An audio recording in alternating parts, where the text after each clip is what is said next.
កលឹះសំខាន់ក្នុងការរកលុយជាមួយ Facebook បាទបើបងប្អូនដែលទើបតែចាប់ផ្ដើមថ្មីបាទគួរតែមើលវីដេអូខ្ញុំដល់ចប់ដោយសារតែខ្ញុំនឹងបង្ហាញបងប្អូនអំពីបាទកលឹះសំខាន់ក្នុងការបាទឲ្យ Facebook របស់យើងនឹងបាទដំណើរការឆាប់បើកការរកលុយបងប្អូនអរគ្នាបាទនេះគឺជា Facebook របស់ខ្ញុំបាទ Facebook របស់ខ្ញុំផុសទៅគឺមានអ្នកមើលគួរសមដែរបងប្អូនបាទហើយនេះ view បាទមើល view របស់ខ្ញុំបងប្អូនបាទនេះ view កប់តែម្ដងគឺ 100k ជាងបាទនេះផ្ទុះបងប្អូននេះឃើញផ្ទុះជាប់គ្នា 111k 120 150k បាទផ្ទុះសាហាវខ្លាំងមែនតើបាទអញ្ចឹងតិចនិចក្នុងការរកលុយជាមួយ Facebook បងប្អូនអាចមើលវីដេអូខ្ញុំបានខ្ញុំនឹងបង្ហាញ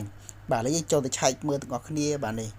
តើ pack របស់យើងធ្វើម៉េចបានផុសទៅផ្ទុះម្លេះបងប្អូនបាទនេះវាឲ្យយើង set up ហើយនេះ available ទៅ set up ហើយបាទអញ្ចឹង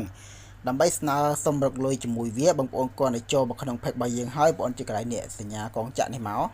បាទសញ្ញាកងចាក់ហើយយើងអស់មកខាងក្រោមបងប្អូនបាទអស់មកខាងក្រោមហើយរកពាក្យថាបាទ pack set up បាទបន្តមកទៀតយើងចុចពាក្យកន្លែងpack access នេះមកមើលសិនតើមានណាកាន់ខ្លះអូខេចុចនេះវិញបន្តមកទៀតយើងមើល pack type បាទនេះ pack type អូខេបន្តមកទៀតយើងចុចកន្លែងនេះ creator ចុចគ្រាសពីលើវាមួយហើយចុចពាក្យថា help me choose បាទអូខេបាទបន្តមកទៀតឡើយនេះបងប្អូនត្រូវចុចគ្រាសពីលើវា1 2 3បាទខាងលើនឹង3មកហើយបន្តមកទៀតយើងចុចពាក្យនេះ next មកបាទនេះអូខេបន្តចុចពាក្យ confirm បាទអញ្ចឹងយើងស្នើសុំរកលុយរយៈពេល7ថ្ងៃថាតើ Facebook បើកឲ្យយើងរកលុយដែរឬទេបាទអញ្ចឹងយើងចេញមកវិញមកបាទគឺតែប៉ុណ្្នឹងទេក្នុងការស្នើសុំរកលុយជាមួយ Facebook បងប្អូនខំប្រឹងផុសវីដេអូឲ្យបានច្រើនទៅបាទនោះ Facebook វានឹងបើកឲ្យយើងរកលុយហើយនៅពេលដែលយើងស្នើសុំបាញ់នឹងឯងបាទនេះហើយយើងចូលមើល content monetize របស់យើងនេះវាឲ្យខ្ញុំរកលុយបានជាមួយ star មួយហើយបាទនេះហើយនេះគឺគ្រប់ហើយអ្នក challenge គឺខ្ញុំ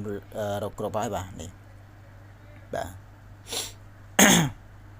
ឥឡូវយើងមើលក្នុងនឹងវាដែរយឺតតិចប៉ុន្តែសេវា slow បាទសេវា slow អូខេអញ្ចឹងវាគ្មានអីច្រើនទេបងប្អូនមកដោយសារតែchallenge របស់យើងលេងបញ្ចប់ហើយប៉ុន្តែវាអត់ទាន់ធ្លាក់ 2cm ទេអញ្ចឹងយើងរងចាំហើយយើងស្នើសុំមិញគឺស្នើសុំឲ្យ 2cm ឆាប់ធ្លាក់ទេបងប្អូនបាទអញ្ចឹងគឺមានតែប៉ុណ្្នឹងទេបងប្អូនខំប្រឹងតែផុសវីដេអូឲ្យបានច្រើនដល់ខ្ញុំទៅផ្ទុះអញ្ចឹងគឺវាបើករលុយបងប្អូនបាទអញ្ចឹងវីដេអូខ្ញុំមានតែប៉ុណ្្នឹងទេបាទសូមអរគុណ